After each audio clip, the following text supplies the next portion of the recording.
First Florida man, Endo de Soto. First Florida man, Hernando de Soto. Won't you so loco? Show off your photos, throw out your Twinkies, throw up your ho-hos, tuck in them pinkies. Them shits a no-no. The first Florida man was Hernando de Soto. Brought to my attention by the man with the mojo.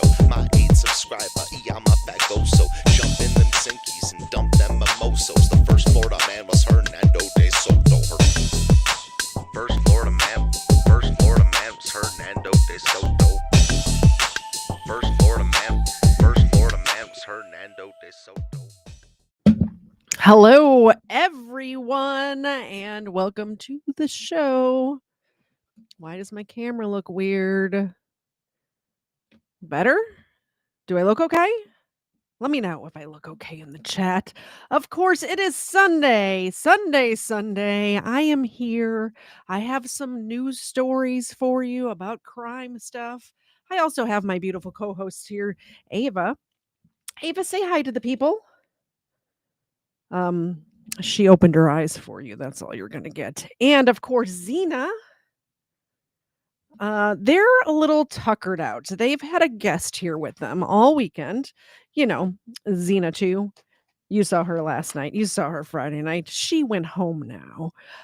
But tuckered my dogs right out. If you want to support the show today in any way, I will give both of these beautiful ladies a mini milk bone. I have the whole bowl of them right here, and we will start them out for free right now with a mini milk bone, and you don't have to do anything at all. Let's put my earbuds in first. I can't hear you guys. I don't have my earbuds in. Mini milk bones for the dogs if you support the show at all. That's for you. That's Ava, and this one's for Xena. Xena caught it for you guys. She usually doesn't do that. She's a little old. She doesn't catch very well anymore. Anyway, the main story that we're going to cover tonight, we'll get to it in a minute, but it is a crazy story out of the Atlanta metro area, Carrollton actually, which is where I am, is in the Atlanta metro area, not Carrollton necessarily, but I've been to Carrollton. I used to go to a church in Carrollton when I was a kid. So let's turn the ringer off on my phone. You know, I forget to do these things. Who is texting me? Don't text me during the show. I'm not going to say who it was, but I'm pretty sure all of you know the person that was texting me. Pretty sure. Put your guesses in the chat. Who was just texting me? Anyway, we'll start out with some other news stories, but the one that I wanted to talk about, which I did a little bit of research into, I have a press conference pulled up, I have some news articles pulled up. This teenage girl went on TikTok and was very upset because her parents had been murdered, and she was reaching out to true crime content creators on TikTok asking them to cover her parents' case because it was an unsolved murder and it happened in February and the cops can't figure out what's happening, and please cover my parents' case. And she was putting out these TikToks looking for sympathy and oh, woe is me type of, which obviously if your parents are murdered, I totally expect that. That's fine. Well, this week she got arrested for killing her parents. So we're going to do a deep dive into that in a little bit. But first, I have some other news stories that all of y'all sent me. So we're going to look at those first. First up is, of course, my favorite sheriff, Grady Judd. We'd covered a story on this channel a while back about doxing and swatting people and stuff. My microphone's doing that thing where it's turning itself down. So if you guys could let me know if all of a sudden you can't hear me. I fixed it before, but I have no idea what I did to fix it. But look, it just did it again. Can you see the little lights turning down by themselves? It's good? Okay. It's good. Let me know if it does it again. Because of course you're here because you want to hear me, right? I might need a new microphone. Not sure. I like my microphone an awful lot, and I don't really want a new microphone.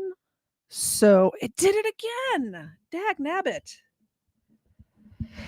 Okay, let's get to Grady Judd. Okay, so swatting. So remember that story that we covered where the kid was calling in bomb threats and all that stuff, and he ended up making this business on Twitter to swat people. For, like, if you got into a fight in a video game with somebody, he would make the phone call and call in the police for you. And that kid did that, and the homeowner ended up getting shot by the police because the homeowner had nothing to do with anything, and the cops show up banging on his door, and he came outside and they're yelling at him to put his hands up and all this other stuff. Well, he didn't hear what was going on. He didn't do anything wrong. He didn't know what was happening, and he didn't put his hands up, and he ended up dying.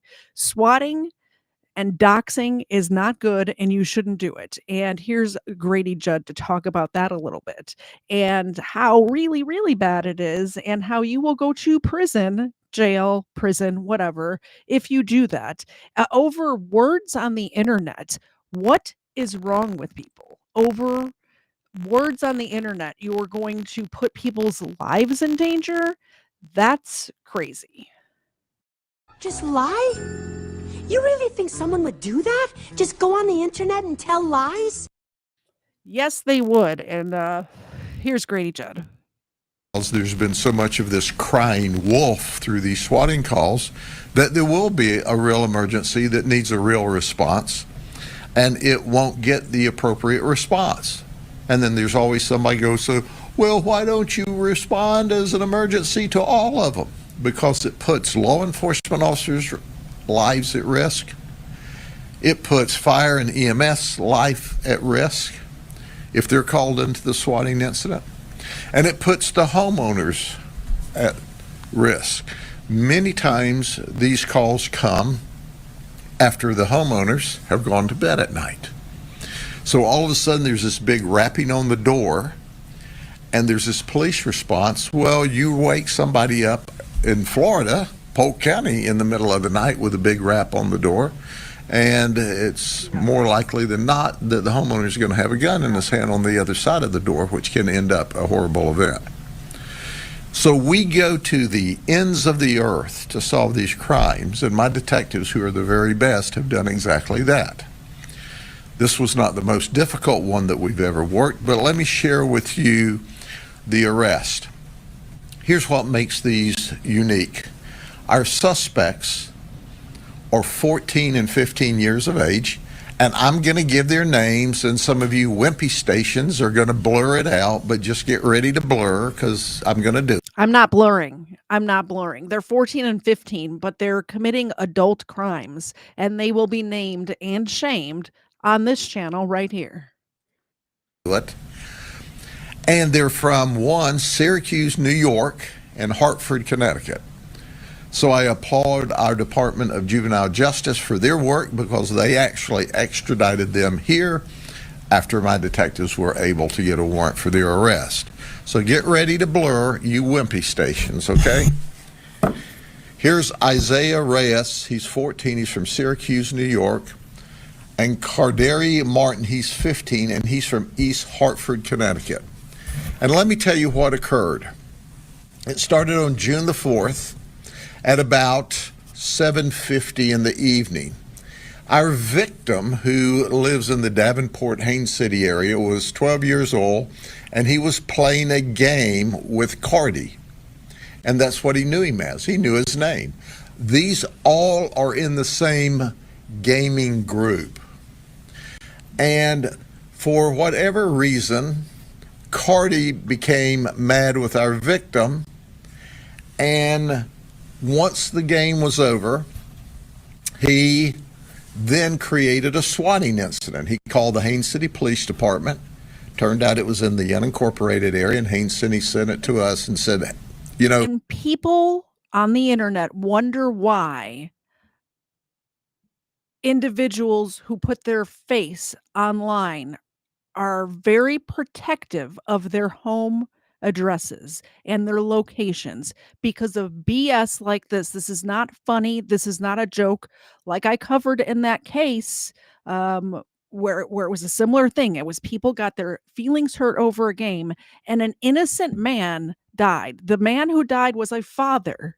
He was a single father, actually. He was a son. He was an uncle. He had people who loved him, and he died on his front porch because somebody decided to call in a do a swatting incident to the wrong address. He was eating dinner, minding his own business, and he died on his front porch because of assholes like these little twerps here on the screen.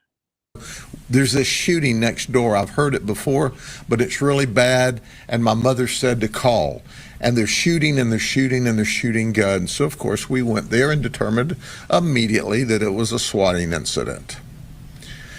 So the investigation's underway. Our detectives get involved in the case on the 4th of June and tell the parents of this victim, take his devices away from him, stop him from playing games online, because whether he won the game, whether he and the suspect got into an argument over the game, the bottom line is the victim was a victim because he was playing these games online and made someone mad. That doesn't give them the right to come back and violate the law, commit a second-degree felony and a third-degree felony by swatting. Well, lo and behold, on June the 5th, the very next day, there's another swatting incident to the same victim. This time, the call goes into the Kissimmee Police Department. Kissimmee determines, hey, that's in Polk County. Very good point, Ben Darling. They don't even have the heat of a moment excuse. They had plenty of time to calm down, reconsider. Not to be able to let something like that go is not even remotely normal. No. Mean words on the internet, if you can't let that shit go, you're not normal. There's a button to get rid of all of this in your life. It's the on-off switch. Just turn it off. Turn it off. Spend time with real human beings. Go into the living room. These kids have families. They could have went and watched a sitcom with their parents if they were upset. They could have hung out with their friends at school if they were upset. Instead, they're how far is Syracuse, New York from Kissimmee, Florida? What, like 1,000 miles, 900 miles, something like that? They're causing havoc in a neighborhood 1,000 miles away. For what? For what kind of joy do you get out of that, you dumb kids? Notifies the sheriff's office. This was a more sinister call by Isaiah Reyes. What he said was this: my wife didn't cook dinner tonight. And because she didn't cook dinner tonight, and because she set my clothes on fire as a result of an argument, I've taken a shotgun and killed my wife and killed the children. And that's the kind of bizarreness we hear often. So, of course, we responded back to the residents. There's the victim. He's online playing with who we determined through the investigation as Isaiah Reyes. So we start following this case back. We tell the parents, what did we tell you yesterday? We told you to take your 12-year-old's devices away from them and stop them from playing online, because he is in arguments with people, and these folks, 2 of them back to back, decide they will SWAT his house. Now, here's what we figure out as the investigation goes on. Because our 12-year-old has been gaming so long, he'd actually created a friendship with this guy. And this guy and his parents, or his parent, his dad, had actually come down here and interacted with the victim and his parent. So they were no strangers. But here's what's interesting. Because of their conduct, they committed this false report of a violent use of a firearm, which is a second-degree felony, and they created an unlawful use of a two-way device, which is a third-degree felony. And they're both of them, which this is what's remarkable. I thought New York, Connecticut will never be able to extradite from those two states. They're going to say, oh, because we think crime and criminals are okay, but you look at the crime rates up there and you'll see they'll never extradite. But Sheriff Judge just throwing shade on the Northeast, just throwing all that shade up there. Connecticut, New York, they just let crimes occur. He's like, not here, not in Polk County. I love this guy. I want to compliment New York and Connecticut. They respected our warrants. They respected our criminal justice system. Their system respected our system and made these two juveniles available. And we flew them back, and they're currently in custody now, waiting on court action in Bartow, Florida. But I want to share this with parents. Parents, your kids are online gaming, and then they get in these squabbles and fights. And then they decide that, hey, I'm going to SWAT and create stress and anxiety for the kid, for the parents, for whoever's at the house. This is a very, very dangerous event. There have been serious vehicle crashes with police officers and deputies rushing to scenes thinking they had a horrific immediate event. There have been all kinds of call-outs, EMS, fire, SWAT teams at some of these swatting incidents across the United States to find out they're fake. There's nothing to them. But you risk the law enforcement officers' lives, the paramedics, the firefighters' lives, and the victims in the house that more times than not are in bed asleep when this thing occurs. Parents, we need your help. Lock down the machines. Don't allow them to play games with people across the United States. If they want to play a game, let them play with their friend little Johnny next door, where you know the parents and they know you, and stop this online gaming that's leading to these horrible events. Now, we don't solve all of them because sometimes they're gaming overseas. Sometimes we are not able to determine who our people are because the gamers don't necessarily know each other. Fortunately, they did in this instance. But what's really remarkable about all of this is it can be stopped with responsible parents. And at the very least, while these emergency services are going to, we still go there and have to check it out, but while our resources are tied up doing this, checking out this false alarm, then we're not available to respond to real emergencies, to people who really need help, who really need deputies and police officers, firefighters, and paramedics. All of those units are all tied up. So help us. And once again, these young men and women get it. And the message I want to send to kids all across this nation is we'll come get your butt. We don't care where you are. You'll visit detention and lockup in Polk County, Florida, when we catch you doing this. We would like to have had them in jail earlier. One of them just got here last night. But first off, we have to work through the companies to get the data from them. So we have to issue subpoenas to the different communication companies to accomplish these investigations, or we'd have had them here a lot earlier. So remember, come to Florida on vacation, leave on probation, or sometimes you come to Florida on vacation, you end up in the state prison. In this event, there was no vacation, and there may not be any probation. They may get locked up for a period of time here in one of our programs. We'll see what the courts decide to do. Send them to Alligator Alcatraz immediately. Immediately put those kids in Alligator Alcatraz. It's ridiculous. Any questions about that? Sure. I don't know enough about online gaming to know if there is a mechanism within the game function itself for parents to lock it down so they can't have interstate or international connections. I can.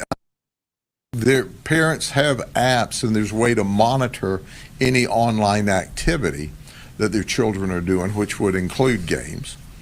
Or they can simply not allow the children those apps and games and monitor what's happening. But do they? No, because what they're thinking is, little Johnny's a pain in the butt, and he's got his device, and he's sitting over here in the corner being quiet. Let's leave him alone. That's what happens. And as a result, he's gaming, he's playing, he's making people mad, or maybe he is swatting somebody in another state because he didn't like the outcome of a game. You never want to victim blame, but in the case that your detectives communicated to these parents that they needed to take this device away, first, did they? And secondly, do they face any consequences? Well, they took the device away on the second event, but not the first event. And to me, the first event would have been important. Now, I do want to point something out, that Cardi's parents were very concerned, totally cooperated, understood the gravity of the problem. And I suggest to you that just goes, excuse me, to show that even if you have great parents who are engaged, parents who are concerned, things still slip under the radar. So it's good to hear that at least Cardi's parents weren't just like blowing them, thinking this is no big deal.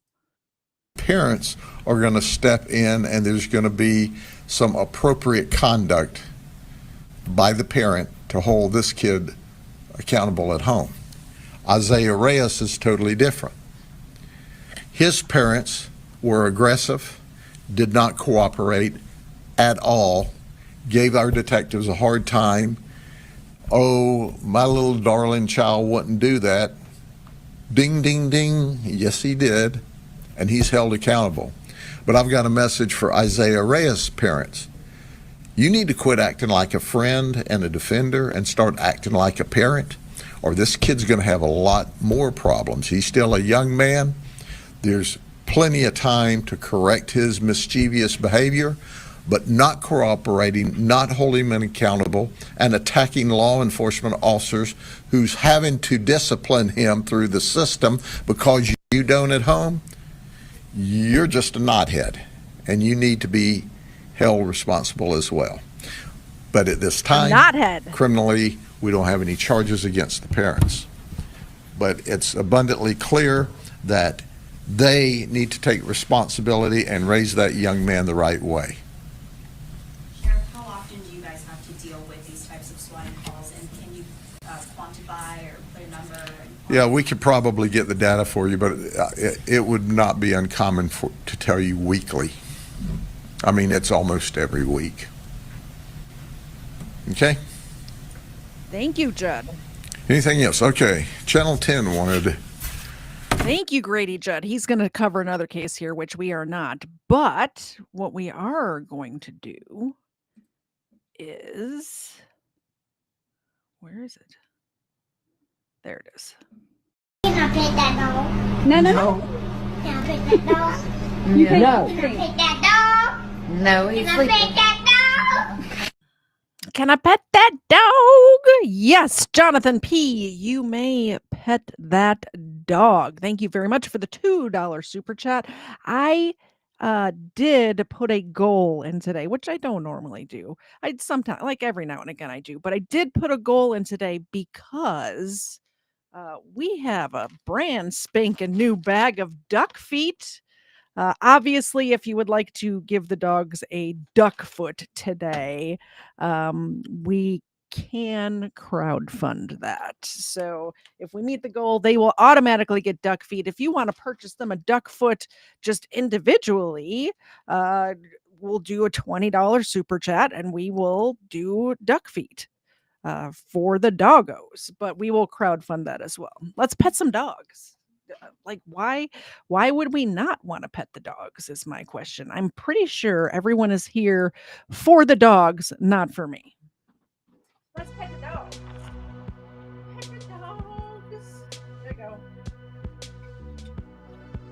Pet this dog. Pet this dog. Bam.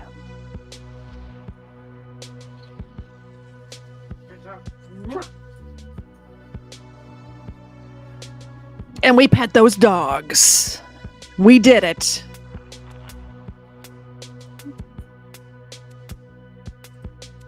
All right, back to the show. Back to the show. Oh, look at this. Look at this.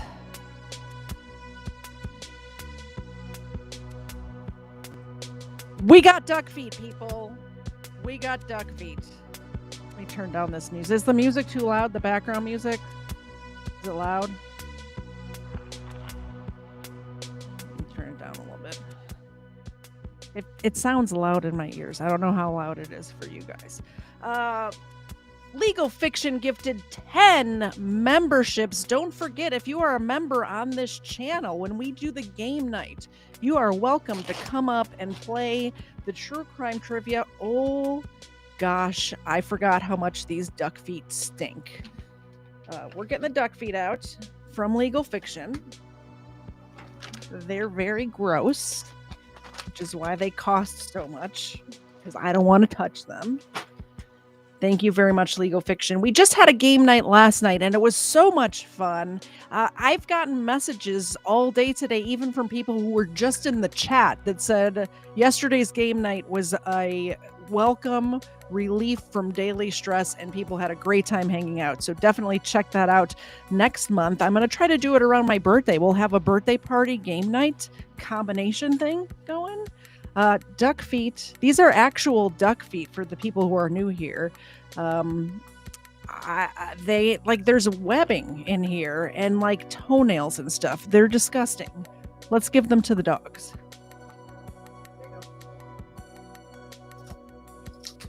There you go. And they're sticky, so now I'm all sticky. Disgusting. Thank you very much, Legal Fiction. You're amazing. All right, next story. There's bones in there, so you can hear them crunching in the background. So gross. So very gross. Those poor crippled ducks. What? This is crazy. So you know how California is on fire all the time? I would not be surprised if something like this is why California is on fire a lot of the times. Hey, Vicky, I did see that yesterday. You told me that your birthday is the same day as mine. We're going to have a co-birthday party. Vicky and I, we have the same birthday, so we just have to party together, I guess. August 19th. So August 19th, we will, whatever the Saturday is closest to August 19th, we'll do a game night that night. What? Mic volume? Of course. I don't know why it's doing that. So watch this story. I'm going to play it for you guys. I got to go wash my hands because I touched the duck feet and it's gross. So. This dude just started the fire. You started that fire. New at 11, caught in the act. Local hikers accusing a man of starting a fire along one of Southern California's most popular and populous trails. The dramatic confrontation playing out as cameras roll. Eyewitness News reporter Amy Powell live with more of that video and what we're learning about that accused arsonist tonight. Amy. And Mark, if a fire had taken off in these hillsides, it could obviously have caused massive destruction. Thanks to quick action and bravery of some hikers, the fire was stopped by firefighters and the suspect was taken into custody. Firefighters moving quickly, bringing in helicopters to drop water on flames erupting in Runyon Canyon. Witnesses surrounding a man who they say started the fire on the popular hiking trail.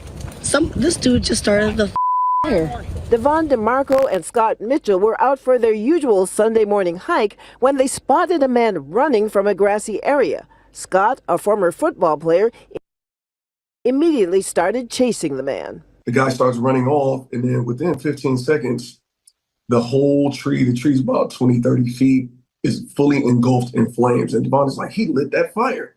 Go get him. Devon using her phone to record what was happening and capture footage of the man. A woman kind of points behind us and a young girl starts screaming fire. And so we look behind and we see a palm tree on fire. You need to be hospitalized. You are going to be fined and hospitalized. Several people hiking in the area quickly surrounded the man Scott had stopped as firefighters arrived and stopped the blaze from spreading. More people showed up. By the way, I'm so glad they caught this guy because it could have very easily went unnoticed if it didn't go up in flames that fast, where the guy was already walked away and nobody knew who did it. But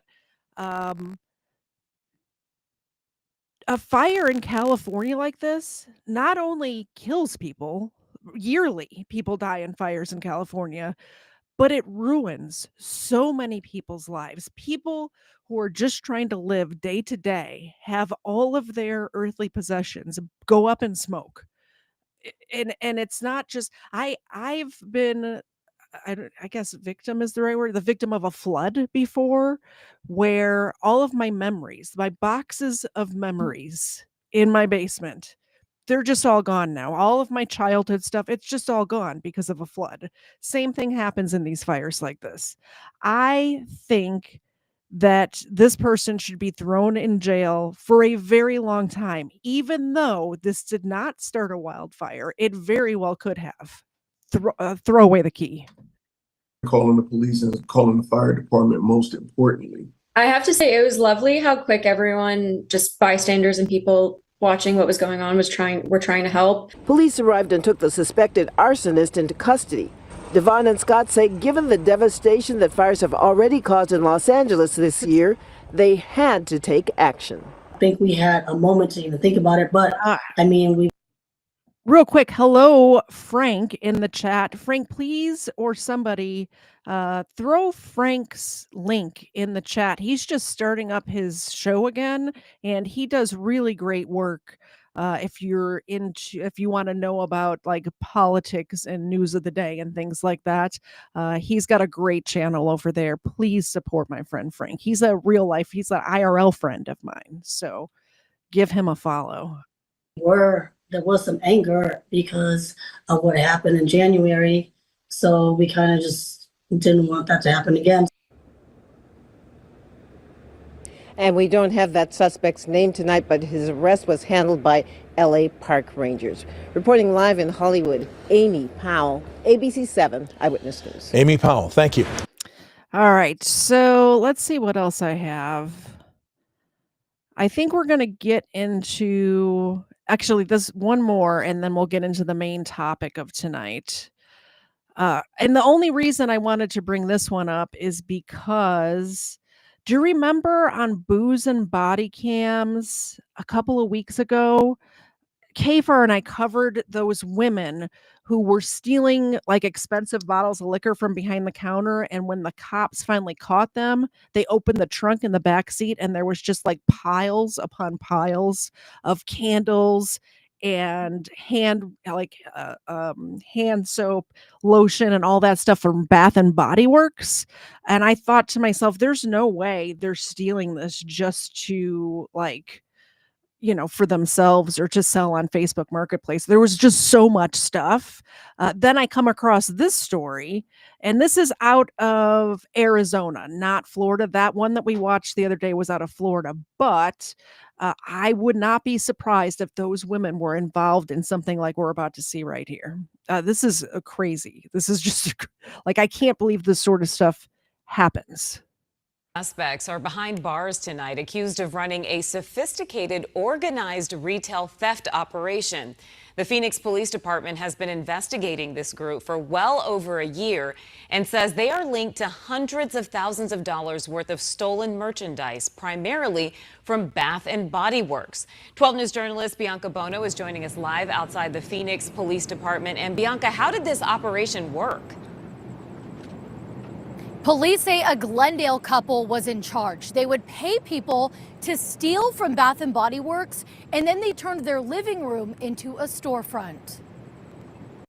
Their living room was set up like a retail store. It's hard to believe, but the Phoenix Police Department is talking about this Glendale home. You were invited to shop around. Did you see their living room? They had like shelving and just like sorted by flavor and by color, and you could just go into this I guess double wide trailer house it looks like, and just go shopping at Bath and Body Works. Insane. Just the amount of stuff they have in there. When you made a purchase, they went so far as to wrap it up in a Bath & Body Works paper shopping bag, just like you would have at a real store. The only problem? Investigators say all of the products were stolen. None of it was legitimate. The extensive investigation started back in 2023 when loss prevention at a Valley Bath & Body Works location notified police that a group was coming into their store and clearing out their shelves in a matter of seconds. When it's scaring customers, employees are running for the back type of thing, you realize that this is a serious thing. Police say that same crew managed to steal more than $160,000 in merchandise, primarily from Bath & Body Works stores in Arizona, Texas, and Nevada. We found them primarily selling this merchandise to a married couple in Glendale. That couple, police say, is Yuli Digante Vigueras and Neftali Santiago Garcia. It is part of a much bigger problem. You're wondering why the candles at Bath and Body Works are so expensive? This is why. This right here is why you have to pay. They used to be like $15 or something. I think they're up to like 30 now for a stinking candle. By the way, great candles, great products. Love Bath and Body Works. But the reason they're so expensive is because of a-holes like these people.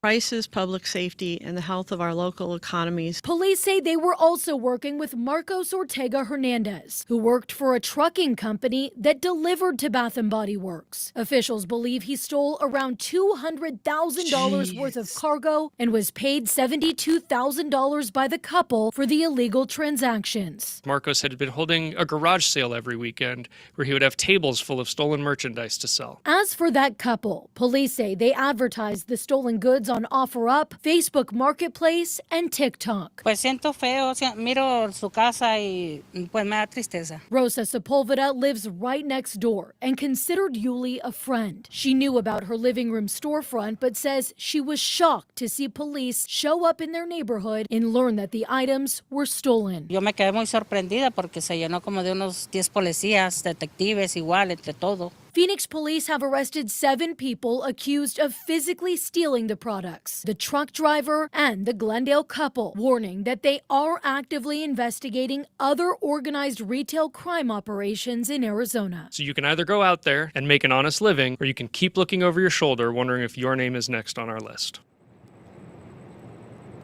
And police also have a message for consumers. Be a smart shopper. If you see someone selling a large amount of brand new items from a store at a much cheaper price, you might be funding a criminal. We're live in Phoenix tonight. Bianca Bono, 12 News. Yes, absolutely. You're funding a criminal. It's just, I mean, it's one thing if you see a candle on Facebook Marketplace and they're like, I got this home and I just don't like the scent of it. I decided I'm selling it for exactly what I paid for it, or even a little less or something like that. But when they have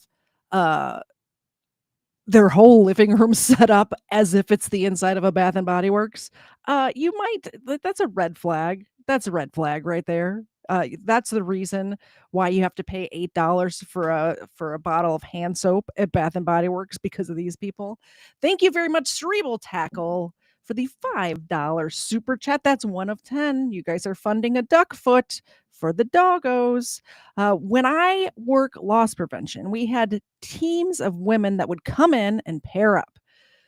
They would steal, I think he's trying to say, steal children's items and sell them at flea markets. Yeah, you see this when I was in New York City. They would have like people just out on the street with like a towel laid down with just merchandise that was obviously stolen, and the police there were doing nothing about it. They had whole storefronts set up where it was obviously stolen stuff, like name brand makeup and toiletries and things like that.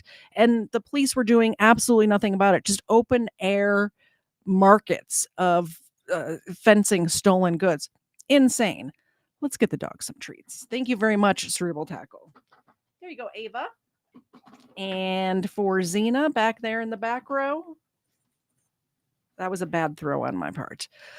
Let's get to the main story that we have today, which is out of Carrollton County, Georgia. This originally happened a while back. Oh, we have more. Thank you very much. We need more super chats to get those starving dogs their duck feet. Yes, we do. In the arms of an angel. Look sadly into the camera, please, Ava. I need to learn the rest of that song. That's the only part of it I know. Thank you, Legal Fiction. Excuse me, I just had a coughing fit and didn't get to the mute button. My bad. And for Xena, I should clip that little bit of that song for the dogs to play when you guys are talking about how they're starving to death. Look deeply into their eyes, Ava, right here. Stare at them. Let's get this on her level. Let's see if we can do a thing. If I look right at their eyes. Is she looking into your soul? They're both looking into your souls. Don't you want to get them a duck foot? I think they want a duck foot. I think they do. Oh, yeah, look at those sad puppy dog eyes. Okay, to the main story. This is a crazy story. Like I said, out of Carrollton, Georgia, Carroll County. Like I said, I used to go to a church in Carrollton when I was a kid, and we would come down here. I'm not originally from Georgia. I think most of you who've been here before know that. I'm originally from Chicago, but my mom is from Georgia, and her family, my mom's side of the family, is here. So we would come down here every year, and we would go to a church, and I can't remember the name of the church. Is Yo Mama in the chat? Maybe she could tell us the name of the church.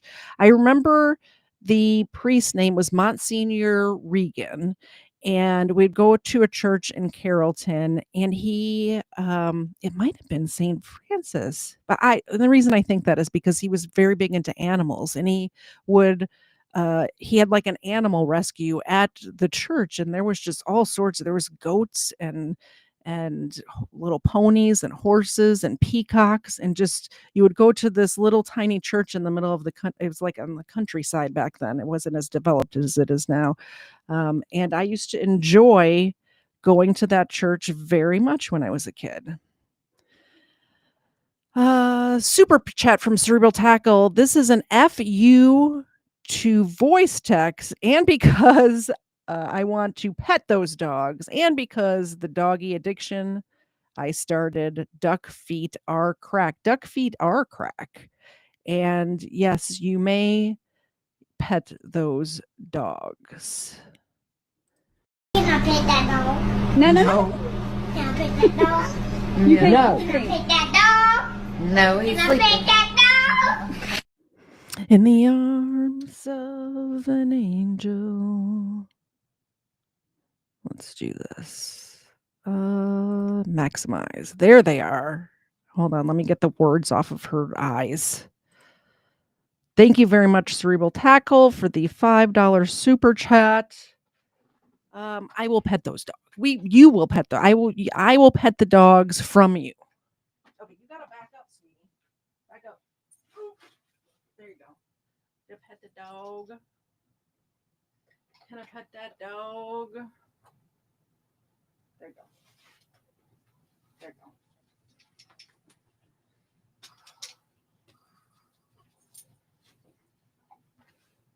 I appreciate the support, and the dogs appreciate the mini milk bones. They sure do. They love it. All right. This is a 30-second intro to this story we're covering tonight. By the way, this is about that girl who was in the thumbnail. And if anybody says they can fix her, you're wrong. You're wrong. I know you people well enough to know that somebody's going to chime in and say, I could fix her. You can't. You can't fix her. Now turning to Carroll County, where the sheriff's office is investigating a double homicide after 2 people were found dead inside of a home in Carrollton on Tyus Road. This is video from our 11 Alive Sky Tracker. As authorities, they were there on the scene investigating on Friday. The sheriff's office says the victims were 45-year-old James Brock and 41-year-old Christian Brock. They say it appears both victims were shot. You are asked to contact police if you know anything that can help in this investigation. It's so sad. So very sad.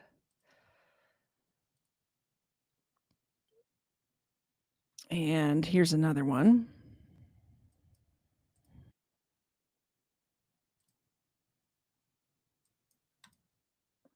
Tonight, police are still looking for the person or people responsible for gunning down a couple inside their Carrollton home.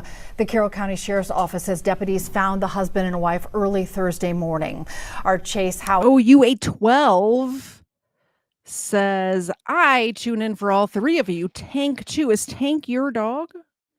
And somebody else in the chat asked how much for dog kisses. $1,000. $1,000. That's the price. We don't make out with dogs in this house. Although Xena over here, she is sneaky and will try to steal kisses. That one.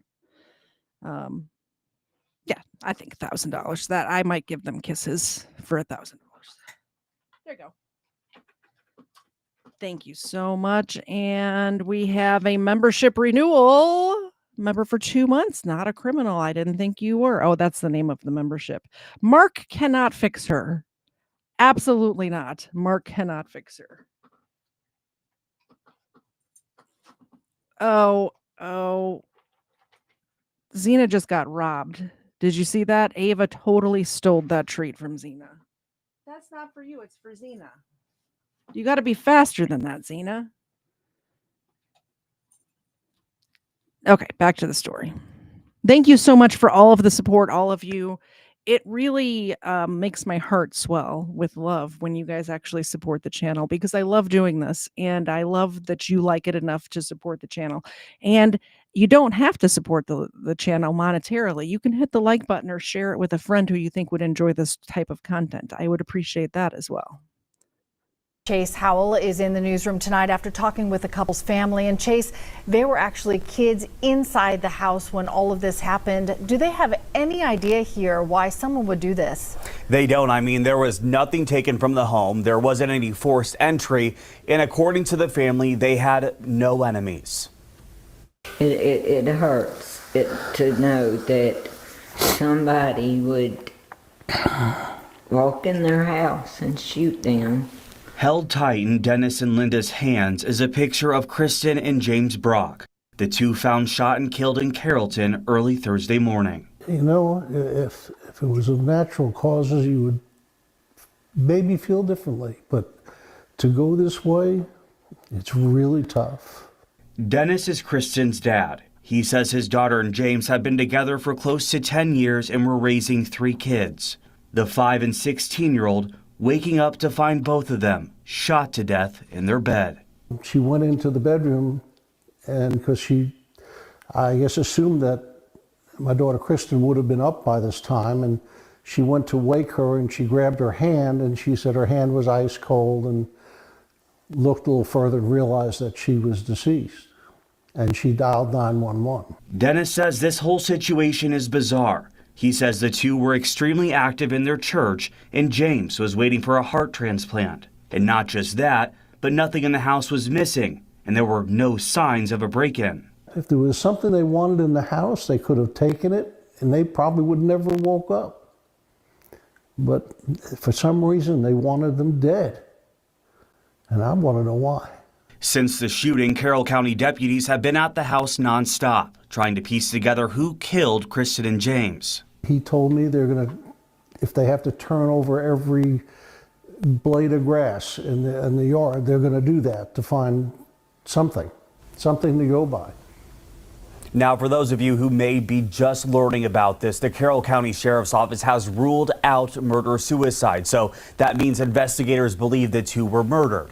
And right now, the Nolan family is offering up a $5,000 reward for any information that leads to an arrest and conviction. Cheryl? Chase, thinking about the family tonight. Thank you so much. Thanks, Chase and Carol. I appreciate it. So, let me tell you about the Brock family. Let me tell you a little bit about them. So, Kristen Brock was 41. She was born in Rome, Georgia on April 12th, 1983. Kristen had, like, both of her parents were divorced and remarried, so she had many step and half siblings. So she came from a pretty big family.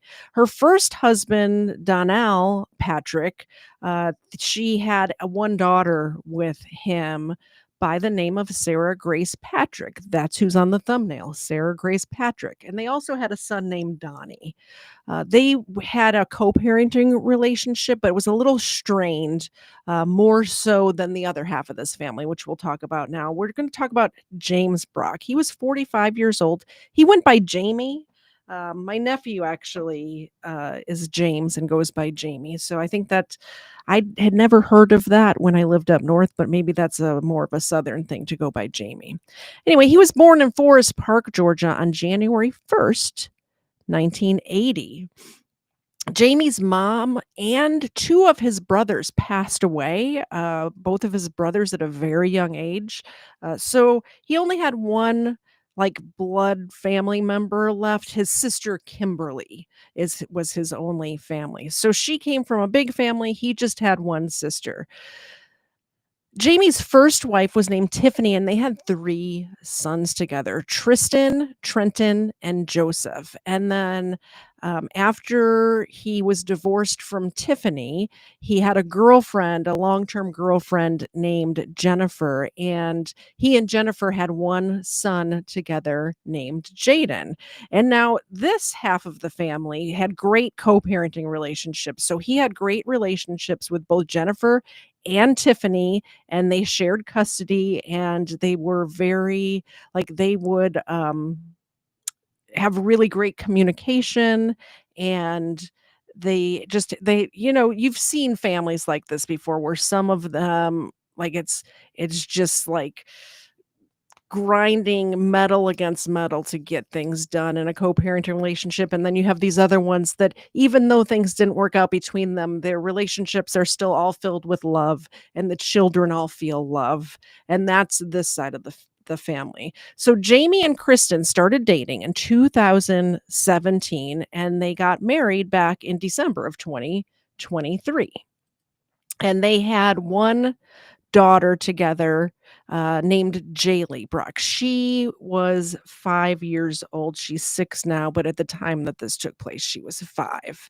So in 2022, Jamie, this is very important to the story, Jamie had a heart attack. He was very young when this happened because he was only 45, when he passed away. But so in 2022, he had a heart attack. And he was diagnosed with congestive heart failure. So in October of 2022, Jamie had a defibrillator not installed. Installed is not the right word. Implanted, I guess. It's not a carburetor. You don't have it installed, right?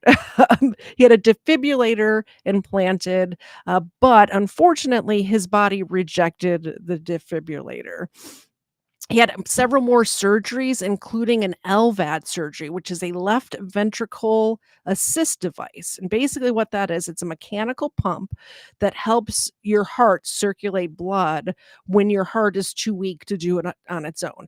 Normally, what this surgery does, or what this device does, is it keeps somebody alive just long enough. I mean, it can be a long-term thing, but in his case, it was just he was on the transplant list. And as you guys know, or maybe you don't know, I know from personal experience, not that I ever had to have a transplant, but I have family members who have had organs transplanted. But it takes a long time to get an organ, and a heart especially, I would think, because you only got one of those. So he was on the transplant list. He was waiting to get a heart. So in the meantime, he had this LVAD implanted. And it was basically to help him survive while he was waiting for her. So when all of this was happening in 2022, Kristen quit her job. She was working for the special education department of the Cobb County School District, and she quit her job to full-time take care of Jamie. It was a very serious medical condition where he needed help all of the time. And because of all this stuff happening with his heart, he was full-time. He had a heart monitor that an alarm would go off if stuff was happening with his heart. So it was apparently a loud alarm to alert anybody in the house if his heart stops. That's important. So Jamie and Kristen became active members of the Catalyst Church in Carrollton during this time. And the Catalyst Church, I looked it up, it's a non-denominational Christian church. And they were both baptized at this church sometime in 2023. They both were baptized at this Catalyst Christian church. Okay, so Sarah's the 15-year-old. She's 16 now. She's the one that's on the thumbnail. You can't fix her. Nobody can fix her. She's unfixable. She was dating a kid named Jackson Spradlin. So he and Sarah started dating when she was 15 years old, and teenage love. She was just really in love with this boy. Unfortunately, this boy was not good for her. He has an arrest record. He has an arrest record for manufacturing and distributing a controlled substance. Also on his record is possession of a firearm by somebody under the age of 18. Also on his record is possession of a weapon during the commission of a felony. So not a great guy. I believe, and this is speculation on my part, I'll let you know when I'm speculating. This is obviously still an open case. She was just arrested. But I'm guessing that mom and dad did not want her seeing this boy who has an arrest record. And legal fiction brings up a very good point that nobody is unfixable. That is correct. That is correct. But right now, at this very moment, she's got stuff she's got to do. She's got legal funds to raise. Like, she's not available right now. So hopefully, I've said this a million times on my channel. There's always hope for redemption, no matter what you've done in your life. Moses killed a man, so there is always, always, always hope for redemption. And hopefully she finds it. Right now is not the time. Right now is not the time. Thank you for correcting me, though. I appreciate that. You're absolutely right. So, February 20th, 2025, Jaylee, which remember is the 5-year-old, woke up to the sound of Jamie's heart monitor alarm going off. So she went and woke up her older sister, Sarah. Sarah called 911, and both Jamie and Kristen had been shot multiple times in their bed. So they were asleep when this happened. Multiple gunshot wounds. They did not survive. The family did not own any firearms. There was no guns in the house or anything like that. Also, there was no guns found at the scene. Speculation on my part. Somebody helped her do this, because otherwise, where did the gun go?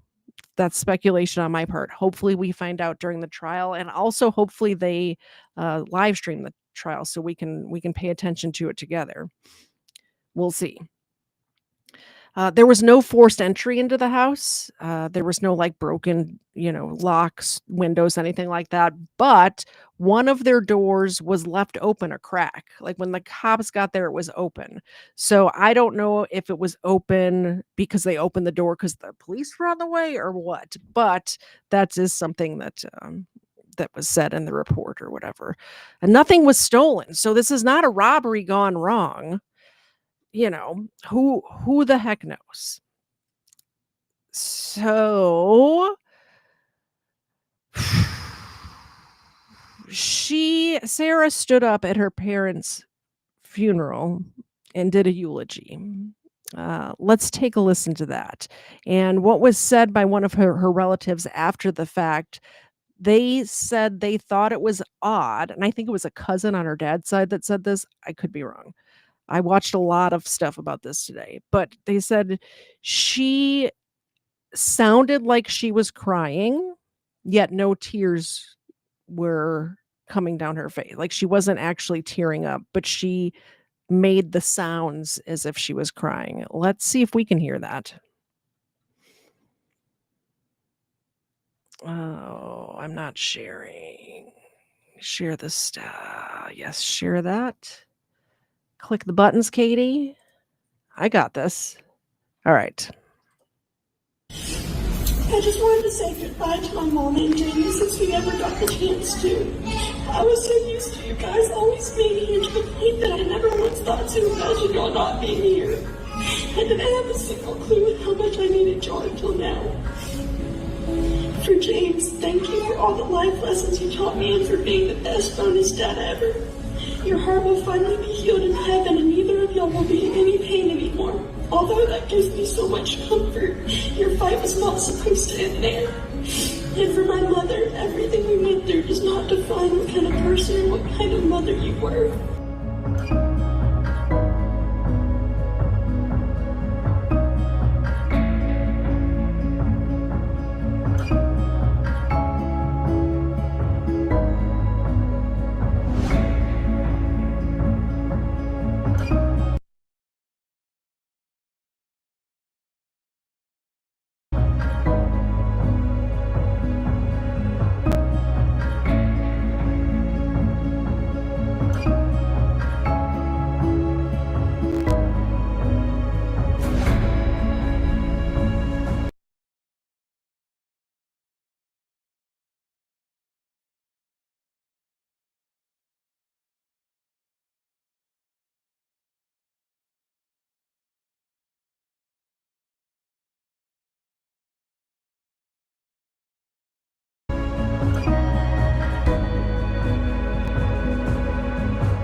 I was totally muted while I was reading all of that to you guys.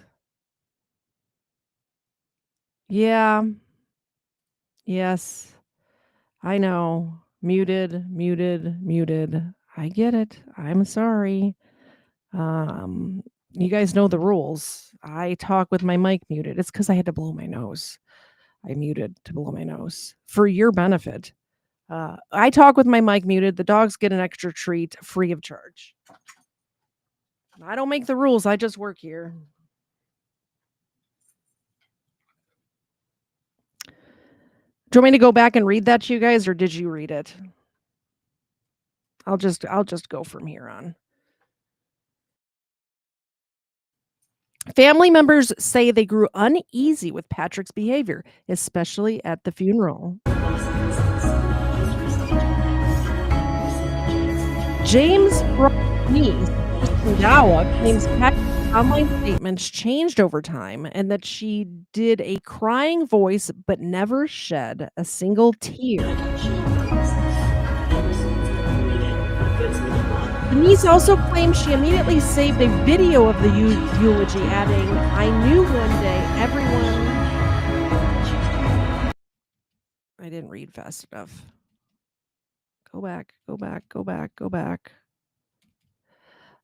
Adding, "I knew one day everyone would get to see this for what it was."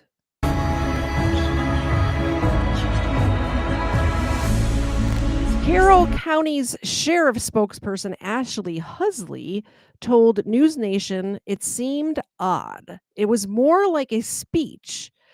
And at the end, she said, "I'm sorry."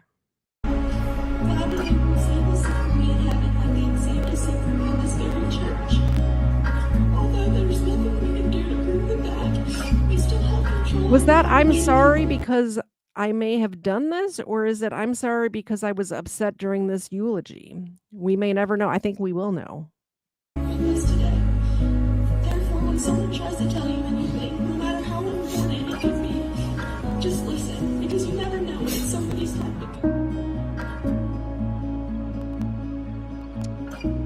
No motive.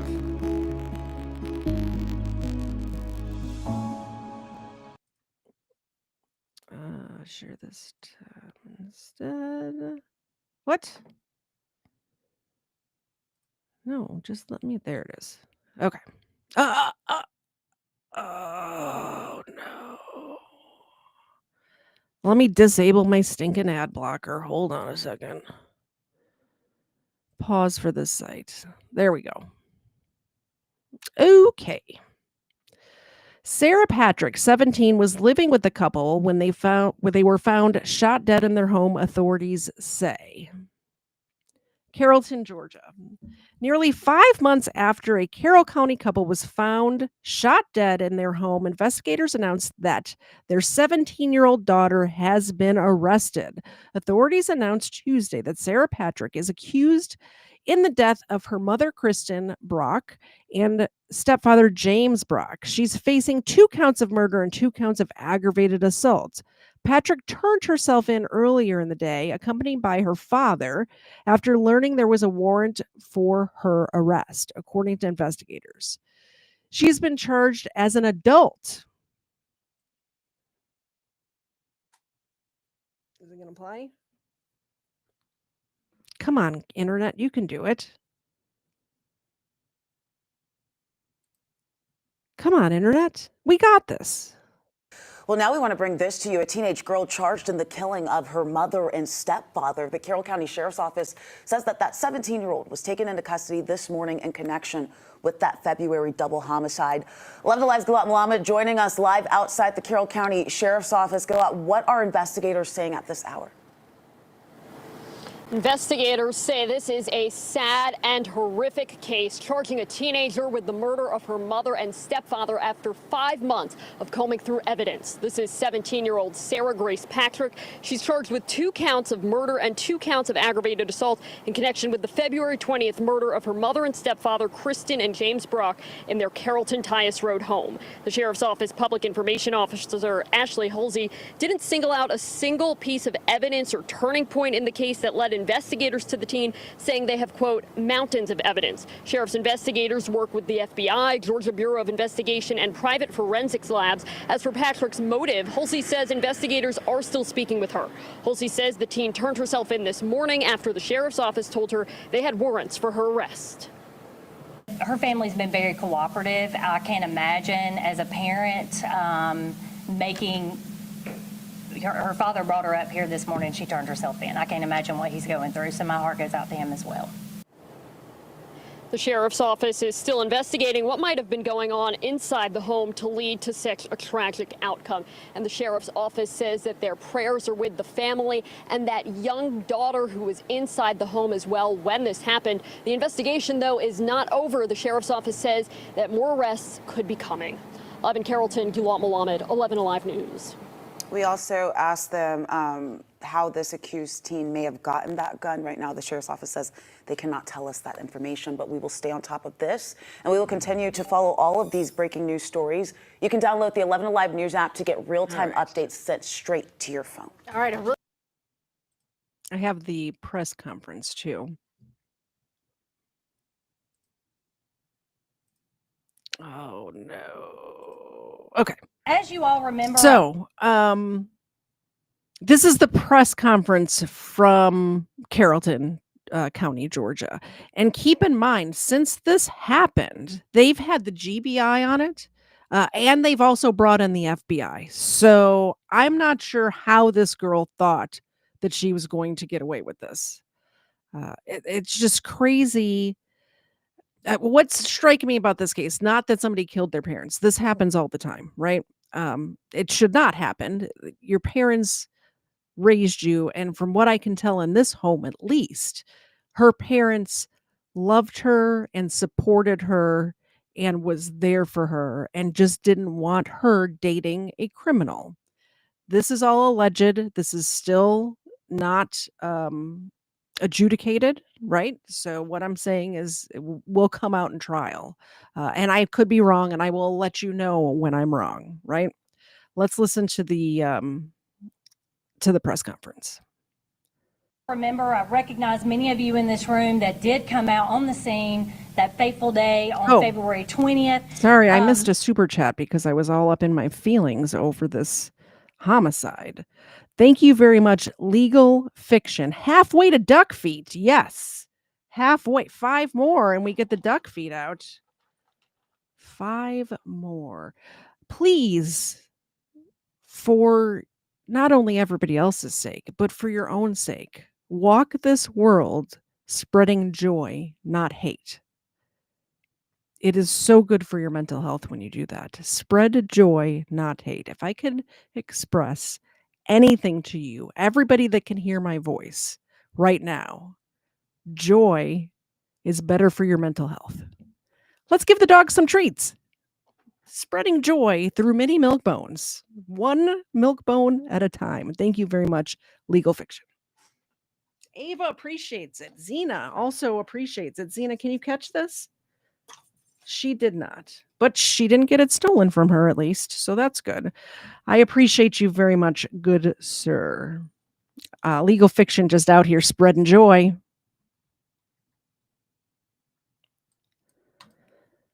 So, as you all remember, I recognize many of you in this room that did come out on the scene that fateful day on February 20th. On the morning of February 20th, 2025, deputies with the Carroll County Sheriff's Office responded to a tragic scene at 1531 Carrollton Tyus Road. They discovered the bodies of James Brock, 45, and Kristen Brock, 41, both deceased from apparent gunshot wounds. From the very moment the 911 call was received, a relentless investigation began, one that would span months, consume thousands of man-hours, and require the full weight of the local and federal law enforcement agency partnerships. Today, we can confirm that an arrest has been made in the case. Kristen Brock's 17-year-old daughter, Sarah Grace Patrick, has been taken into custody and charged with 2 counts of murder and 2 counts of aggravated assault in connection with the deaths of her mother and her stepfather. While the case has not remained in the public spotlight in recent months, the investigation has never gone silent. Led by investigator TJ Repetto, our team has pursued every lead, sifted through mountains of physical and digital evidence, conducted countless interviews, and collaborated with agencies such as the FBI, the GBI Crime Lab, and private forensic laboratories. In a world where television portrays crimes being solved in under an hour, the truth here is much more complex. Real justice takes time. Time to ensure that no detail is overlooked and no stone is not turned over. Sheriff Terry Langley, alongside Captain Guy Pope and Lieutenant Jackson Lawrence, has remained committed to ensuring that justice is served in this heartbreaking case. Their leadership, combined with the tireless dedication of our investigators, has brought us to this point today. We know the public has been eager for answers, and we want to be clear. So have we. But bringing forth the truth responsibly and thoroughly is our highest obligation. We are proud of the unwavering commitment shown by every member of the Carroll County Sheriff's Office, and we stand behind the process that has led us here today. Our prayers remain with the families of James and Kristen Brock, and especially with their young daughter who was home during this horrific crime. We also want to extend our heartfelt thanks to the community that has rallied for justice and has never given up hope. The pursuit of justice does not end today, however. It is very possible, because this remains an open and ongoing investigation, that more arrests and charges could be made. So with that, I will open this up to questions. Has she been charged as an adult? She has. And any idea what her motive was when she did the confession? We are still working with her diligently. Our investigators have been speaking with her. It is correct that she was the one who made the 911 call, correct? Yes. At what point did investigators begin to focus on her as the suspect? So I believe in the beginning of any case, everyone's a suspect. I think I told many of you that when we were on scene that day. However, as an investigation continues and everything ebbs and flows, like I said in my press release, mountains of evidence has gotten us through here today. Lots of processing, lots of working with our law enforcement partners to get us to where we are today that honed in on her as a suspect. Do you believe that she tried to cover this up in any way over the course of these these months. We've even seen videos on social media of somebody saying, I'm making this message on behalf of the daughter. Do you believe she tried to get people to cover her up that? Considering that she didn't just immediately tell us what happened, yes. But who knows what's going on in a young person's mind like that. But she has been arrested and charged now, and we feel confident that she is responsible for their murders. But like I said, it is an open, ongoing investigation. It's very possible others are involved as well. What was the key break in the case? Just evidence, being able to go through evidence, being able to use private laboratories, being able to use GBI Crime Lab. When you're processing stuff, like I said, it doesn't come back in an hour. So we've been filtering through, and there's still evidence left to process. You know that the visual evidence, I assume that's text messages, emails, was there some type of a trail that led you that way? There's always a lot of evidence. I won't go into exactly what it is because it is an open, ongoing investigation, but we have mountains of evidence. What about the social media and TikTok? That type of stuff, any of that going to be used? That will be up to the prosecuting attorney, and they'll work. We are about halfway through the press conference, so let's. This is a tough case, so let's take a milk bone break real quick. Thank you very much, CT, for the crunch, the crackle, and watching KT cringe at the sound. Not only the sound, the smell and the tackiness. Like those duck feet are just gross. They're gross. They're super gross. But thank you, CT, for the $5 super chat. Ava appreciates it. Zena appreciates it. Oh, and Xena just got robbed again. Do you have any idea how often Xena gets robbed? It's literally a crime happening on a crime show. Plots. Thank you. This is for Xena. That's for the old girl. Thank you so much. And Todd, 181. I couldn't agree more. Hate can consume you, take over your life, and cause you to make bad decisions. Absolutely. I walk this earth with joy in my heart, and I think all of you should do the same. I can't tell you what to do, but I'm telling you, it's so much better for your own health, your mental health, your physical health. I tell me if I'm wrong, right? Thank you so much, Todd. And thank you. All right, back to the press conference. Is this not just the craziest case? I mean, maybe not the craziest. We've covered some really crazy cases around here, but the posting on social media, it's the TikTok brain rot, I think. She was trying to get TikTok famous off of her parents' murder. And she's the one that allegedly did it. Work diligently with our investigators to make the case go forward towards trial or whatever they decide to do. Was that the younger daughter, the youngest child that found them? I believe that, and you speak to this, Kim, the smallest daughter found them that morning, correct? And then she came and told Sarah, and then Sarah made the 911 call. Where was Sarah? Sarah was in the home. No, I mean, in the interim. Where was she staying? Who was she living with? She's 17. She's kind of been out on her own. Was she out on her own at the time? No, she lived at home with her mother and stepfather at that time. But since then, she's lived with different family members and kind of moved all over the place. Did she turn herself in? Yes, she did turn herself in this morning. Do you believe that any of the other family members knew about this? Hard to tell. I can say this, that everybody that we have talked to through the course of the investigation that are family members have been nothing but cooperative.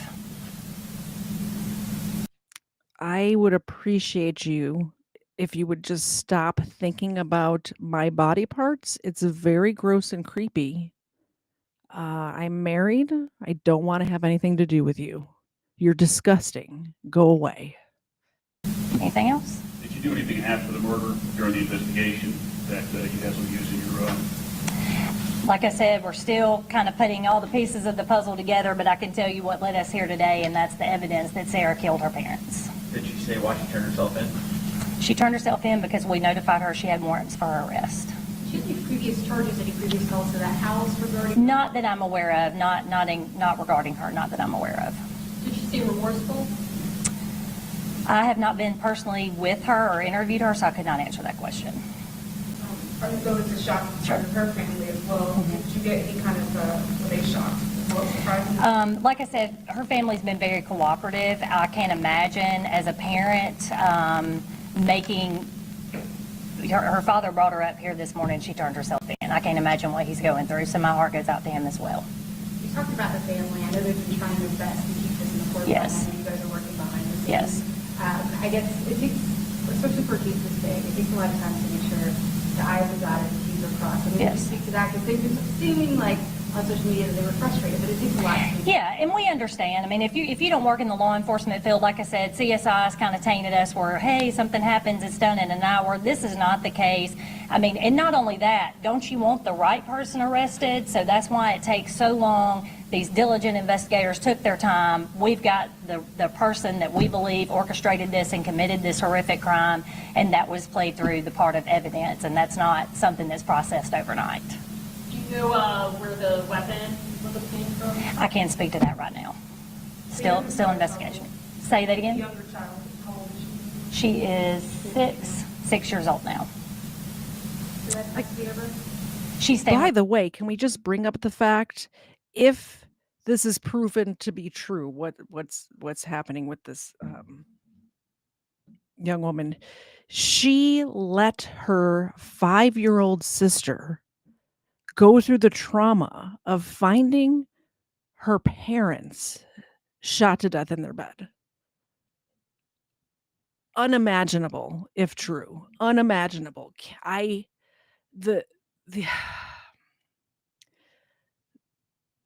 That age to find that will haunt this young girl for the rest of her life, and her sister let that happen. Her sister let that happen. It's disgusting. Family. You speak to like just how he is. Oh, it's absolutely a shock to our community. Carroll County is a great community. We very rarely have stranger-on-stranger crime here, so I would like to say that we're not a dangerous community. I know that the Tice community that this happened in, those neighbors were really up in arms, as they should have been. Like I said, this has been a process to get us to where we're at today, but we don't know what goes through the mind of a child who wants to harm their parents. So that I can't answer right now, but it is a very horrific and sad case. Was there any evidence of any type of, I don't want to say abuse, but challenges in the home? Still an ongoing investigation. And for anybody, who worked on this case, I don't know if there's ever been any other case like this in any of your careers, or if this is one of a few, but just when the facts, as you say, lead you to this conclusion, is it difficult, or what is that like just as a human, kind of when you follow the facts? Anytime you work a case where somebody's life has been cut short, James is a special case because I believe, according to his family, he had a lot of heart trouble. He'd had numerous heart surgeries. I believe he may have been waiting on a heart transplant at some point. And to have his life cut short when he was given so many opportunities to live, to me, that's a big takeaway from this story, and that a mother and a stepfather will never be able to raise their children and the little girl that was in the home. To me, she's probably the saddest victim in all of this. You did mention she didn't turn herself in. You said she was turned in with her father. Yes. Correct? Yes. Mm-hmm. All right. I'll be around after. If you have any additional questions, I will send you. If you will give me a business card, I'll be happy to provide you with my press release and the mugshot. Just let me know if there's anything additional after this that you may need. Okay, thank you for your time. I appreciate you coming out.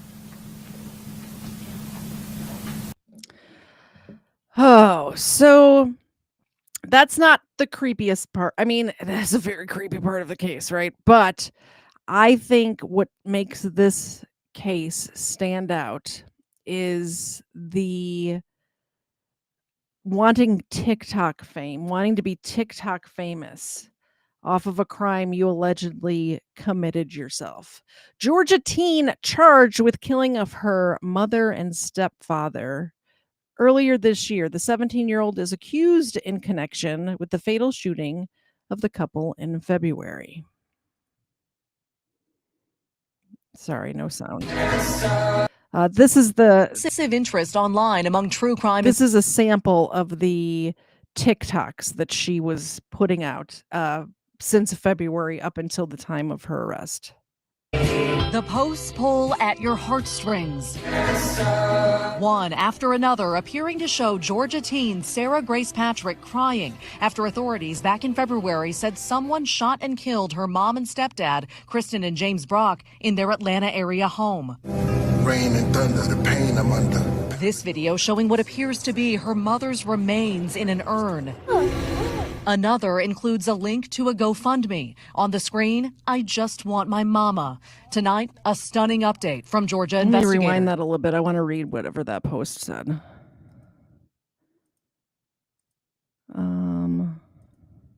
Don't ever take your family for granted. The voice you once thought was annoying is what you may end up falling asleep to every night. And the only way you can hear it again is over video. It's not good enough. I just want my mama. This is what she's posting with a picture of her dead mother. The screen, I just want my mama. Tonight, a stunning update from Georgia investigators. We can confirm that an arrest has been made in the case. Kristen Brock's 17-year-old daughter, Sarah Grace Patrick, has been taken into custody. Carroll County authorities confirming Patrick faces 2 counts of murder and 2 counts of That is a aggravated. good point, Yo Mama. She's creating these videos wearing non-waterproof mascara, so it's very obviously streaming down her face. I can remember for my father's funeral, I didn't wear very much makeup, really any time in my life.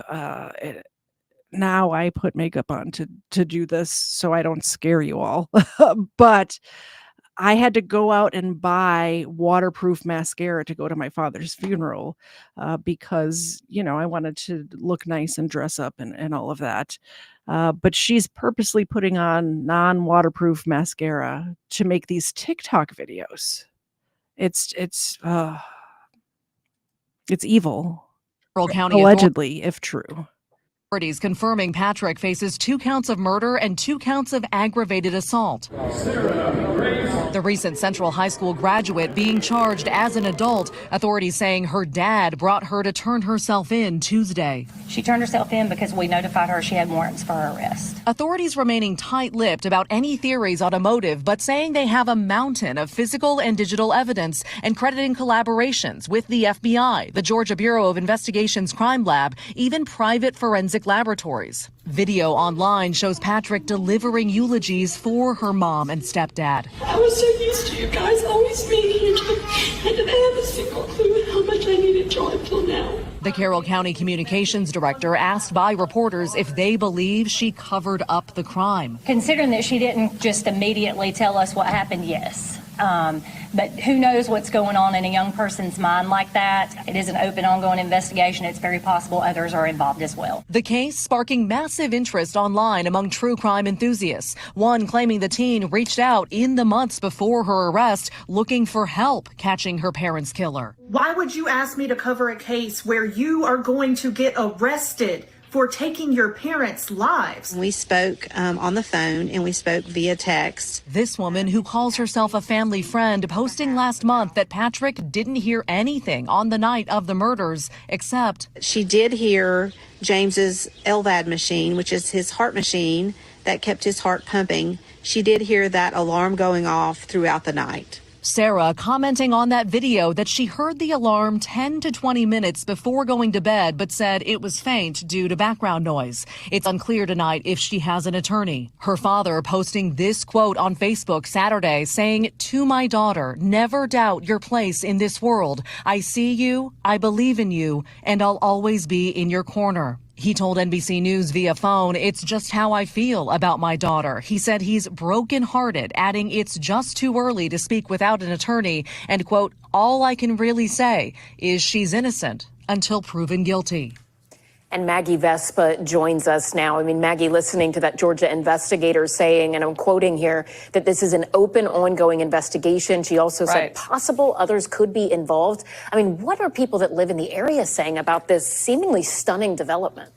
I mean, their minds are blown, Ellison. Keep in mind, this is a small rural area, a community about an hour west of Atlanta. This is a really tight-knit place, and suffice it to say, this is really rocking it to its core. It also kind of adds to that mystery that you're talking about, that investigators didn't go into detail as to what they called it, mountain of evidence was. So a lot of people really want to know, how did they figure out that they had enough to arrest her, enough to charge her? And then, as you point out, they said there could be others involved. But we're also seeing people who know the family posting about this case, just saying how shocking it is. One woman who said Kristen, the mom, was her best friend, posted saying that her heart is shattered. She said, my mind is blown. She goes on to say, obviously, she's innocent until proven guilty, talking about Sarah, but posted, quote, we are grieving 3 people now with this arrest. Allison. NBC's Maggie Vespa, thank you. Okay, and I can understand the dad. I can understand where he's coming from. That is still his daughter, and she is innocent until proven guilty. He's absolutely correct.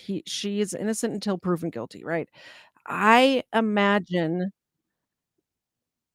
no matter what happens, a good parent will always support. They won't agree with, they won't condone actions like this, but they will also make sure that their child doesn't feel alone. And I think that's what the dad is doing, right? So this part got me, and I actually did go and check I don't go, like, I post on TikTok, but through an like my editing app just automatically posts there. I don't hang out on TikTok. I don't normally even check my messages or anything there.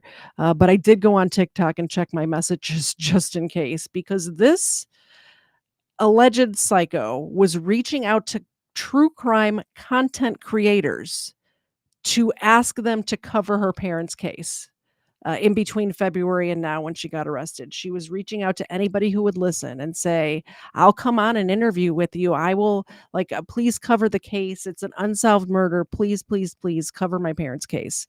I want to, get the word out and all of that. So let's hear from one of these content creators now. Joined now by allegedly, reportedly herself, who's asked us to use only her first name. Janice, welcome to the show. I love the name. Does it sound very quiet? Let me see if I can turn it up a little bit. It sounds a little quiet. Joined now by allegedly, reportedly herself, who's asked us to use only her first name. Janice, welcome to the show. I love the name of your channel, by the way, allegedly, reportedly. Very creative there. What a weird situation you got yourself into, though, here with her contacting you. What did you think when you found out about her arrest? Just shock, mostly shock. I also thought, I'll have to tell my husband that he was correct. He called this immediately, but shock, sadness. What teenager gets charged with this, and why was she messaging me? Yeah. Did you believe her at first? I absolutely did. I thought I get requests for case almost every day, case, coverage.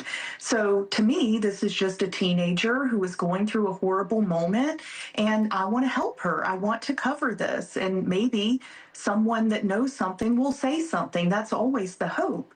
But as I began researching it, I did have some questions, but I didn't want to lean I'm going to into pause it and read these messages.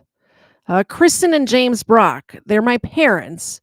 And out of nowhere, on a random Thursday night in February, someone came in my house with me and my 5-year-old sister and shot my parents brutally, leaving them for me and my little sister to wake up to. Well, technically, it was a Wednesday night because I found them Thursday morning, February 20th, 2025. She did not find them. She let her little sister find them. And the creator responds, I am so sorry. I cannot imagine. I will absolutely research and cover their case. Please, please take care of you always. those questions. I just told myself, this is a teenager. This is the victim's daughter. There's no way. So I covered it. What was it that made your husband suspicious? You mentioned that your husband sort of thought something weird was going on.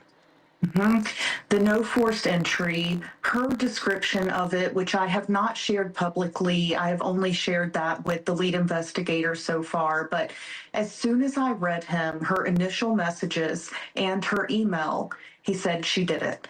And I said, well, how? She's, just asking for help. But I find often that he is right, and he was here. Yeah, so there's a DM from Sarah that you've never shared with anyone. I'm going to read it now. So this is what she sent you. This was back on June 4th, so not that long ago. I think it would be a really big hit because the only person who posted about it made it as the first image you see when you Google their names. Plus, I can give you intel. Just, I can't give you anything that could break the case. That's what cops told me. I mean, when I read that, because I get a lot of DMs, too, from people wanting me to cover cases and this is very creepy. Imagine if this was a situation where your parents were brutally murdered on a Thursday night or Wednesday night. You thinking about the views, the clicks and views to the person you're reaching out to. That's just very strange to me. Correct. Like, there's a bunch of people in the chat right now that have channels of their own. Would that throw up a red flag for you? I think that would throw up a red flag for me. If somebody was trying to convince me to cover their own parents' murder, talking about clicks and views, it's something's off. Something's definitely off.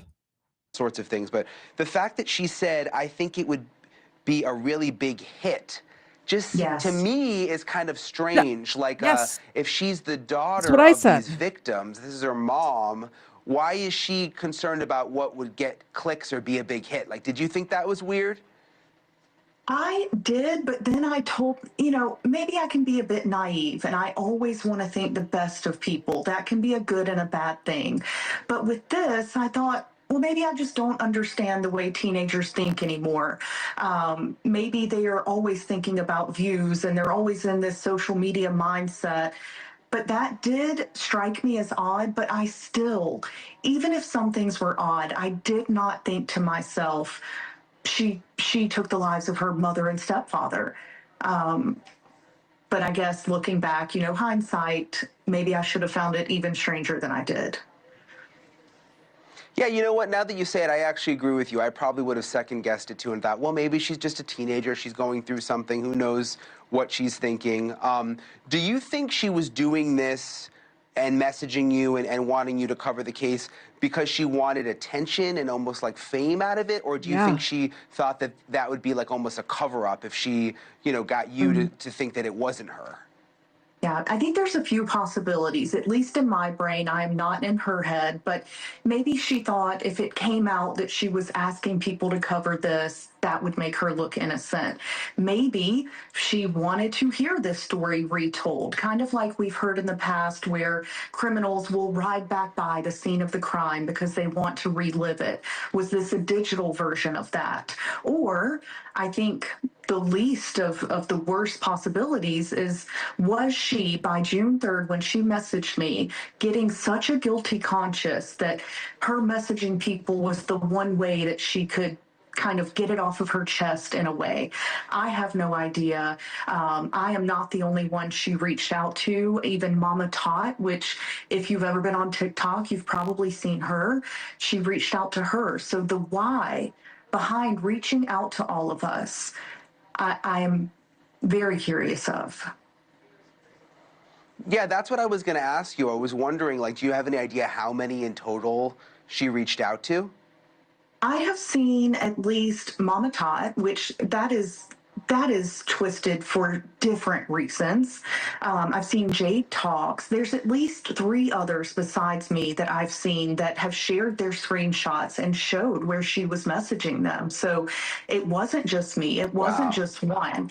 And then to further it, she's requesting it from multiple people.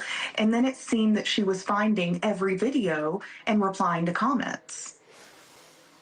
That's where it gets creepy with social media. I mean, it's like you try to cover these cases and then sometimes you end up like somehow involved. Janice, thank you so much for coming on tonight. We really appreciate it. Thank you.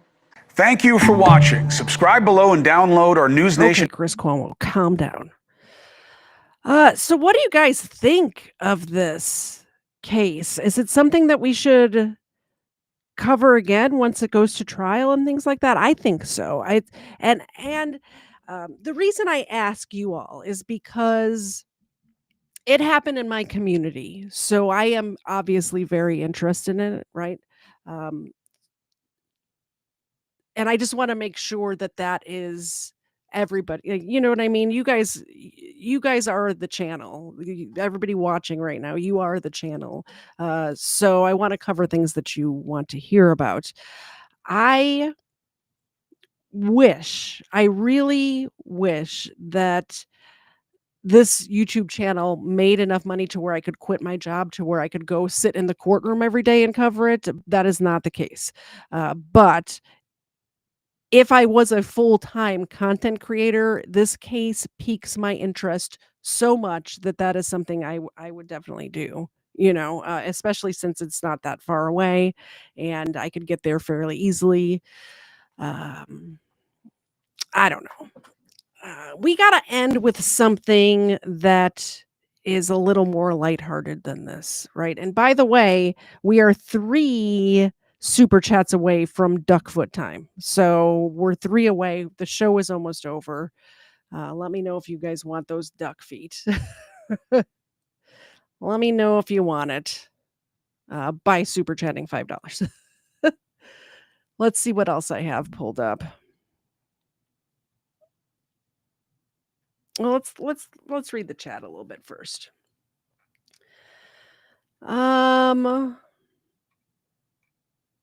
Frank is saying that I'm great. Thank you so much, Frank. I appreciate that. I need all of the compliments that I can get. I have very much self-doubt. So I appreciate any compliments you could give me. I will gladly take. Yeah, that would be awesome if I could go there and cover it. But regardless of whether I can physically go there or not, we can still cover it. I would even be willing to, if it's going to be one of those cases where it's live streamed to the public, which they do here in Georgia. They did that with the Lake and Riley case, although that was in Athens. Also, Lake and Riley was a member of my community.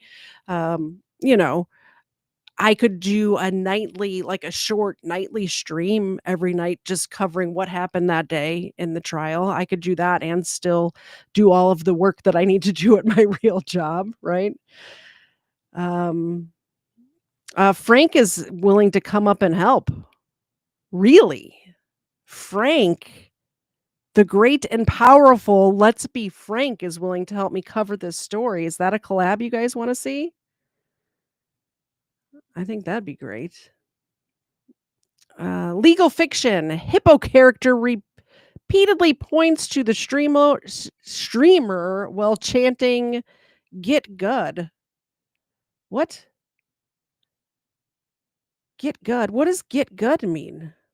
I don't know what that means, but thank you very much. Let's get some milk bones going. Yay! Ava appreciates it. Zena also appreciates it. I super duper appreciate it. That is $5 closer to quitting my job and covering this case full time. Thank you so much. Yeah, I think that the boyfriend was involved. I'm just guessing. I do believe that this is one of those cases where the parents are saying you cannot see this boy anymore. This boy is bad news. He's making meth or whatever the controlled it says creating a controlled substance. I imagine that he was either growing weed, which is illegal here in Georgia, and selling it, or making meth. In Carrollton, Georgia, I'm thinking it was probably meth. I could be wrong. This is all just in my brain ideas, nothing that has been in court documents or anything like that, right? And I also think that is who helped her, because somebody had to take that gun away from the house. Whether she pulled the trigger or he pulled the trigger, it really doesn't matter. It's a conspiracy at that point if you're doing it together, right? Richard says the court hearing will be held locally or moved because of prejudice from potential jury members. Huh. Ooh, imagine if it gets moved to my county and I get picked for the jury. How awesome would that be? They would kick me immediately off the jury. First of all, I've never once in my life been called for jury duty. I've been registered to vote, which is what you have to do to potentially be on a jury. Since I was 18 years old, the minute I could register to vote, I did. And not once in any of the jurisdictions I've ever lived in have been even called to go down to the courthouse to potentially be a juror. Why? Why are they're snubbing me? The judicial system is snubbing me. I am so good at judging people. I need to be on a jury. Smith W, $5 super jack gives them duck feet. We will give them milk bones because we're still one shy of the duck feetses. And Zena, can you catch this? She can and she did. She can and she did. And it says we're of 9. This is 9 of 10. Thank you very much, Legal Fiction. Oh, I forgot to turn the camera. There you go. Appreciate that. And she got it. Am I missing one? It says 9 of 10. Jonathan says there's a police-involved shooting here in Homewood, Alabama. Shoot me a local news story about that. I can cover it right now if it's happening now. I have I usually try to plan to go for 2 hours. We got 10 minutes left. I got a couple of stories pulled up. Frank's been a foreman of a jury before? What? I'm jealous. And Alvin gets called every 3 months for jury duty? I've never once in my whole life. That's crazy. All right. I have a couple of more stories to cover. Jonathan, if you want to send me something about the shooting in Alabama, you know where to find me. Let me know in the chat where you're sending it so I can pull it up. All right. Here's a story out of, I don't know where it's out of. I found this one interesting, though, because as you guys know, I am a property manager. This is, where is this?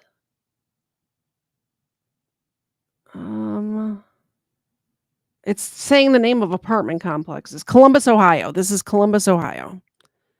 Let's see what happened. About the Runaway Bay Apartments experiencing chaos and trespassing on their property. Now this condo unit on the east side of Columbus experiencing the exact same thing. They reached out to us for help. I know that some people already left. They're going to leave this area because it's not safe anymore. Crews replacing the stairs near the pool at McNaughton Commons condos after trespassers at a massive pop-up party wrecked the property. Waksiem Najiri lives right next to the pool and says this past Tuesday was the biggest party yet. I don't know why the managers of the property here let this happen. Pop-up parties are becoming notorious in Columbus. Hundreds of uninvited guests overwhelm property amenities, making themselves right at home. All the people are not living here, the invaders. Ludmila Smirnov says she's tired of the loud music, drug use, and parking lot disorder. She's turning to the property management after police said they're limited in what they can do. It's not safe anymore. Who knows, maybe they have guns or whatever. They're teenagers. They're not mature people. McNaughton Commons are owned by Onyx Realty. They tell us trespassers climb the pool house roof to get to the pool. Word is often spread on social media about these parties. The managers of the property need to devise ways and means of really handling this issue. We spoke with another renter wanting to stay anonymous at Runaway Bay. He's moving out next month for fear of his own safety and well-being. They need to have a They have the security thing duct taped shut to keep invaders, as they call it. Their words, not mine. Because they're broken the door. Here's one of the reasons. The thing I wanted to say about this is the apartment complex needs to take care of this because people are paying rent for quiet enjoyment, which is specific legal language, to enjoy their space where they're living. And if the apartment complex, if the landlord cannot make that happen, people can break their lease with no consequences. And they're going to lose money. They need to get this under control. They need to have a security company here. And I'm scared. I hear noise and I'm scared. I tried to speak with Runaway Bay management yet again, but to no avail. People at these properties say they just want a peaceful place to live, but their current living situation is anything but. On your side, Aaron Simonek, ABC 6 News. Thanks for watching the ABC 6 News. What would you guys YouTube. do if this was your apartment complex? How would you approach that? Would you move out? Would you stop paying rent? I don't know. What would you do? Let me know in the chat. Legal fiction for the goal meeting super chat. Thank you so much. Duck feet for all, indeed. And I'm picking it up with a tissue this time because I don't want to have to run and wash my hands again. So we have the duck feet, and I'm going to show you guys the duck feet. Look at that.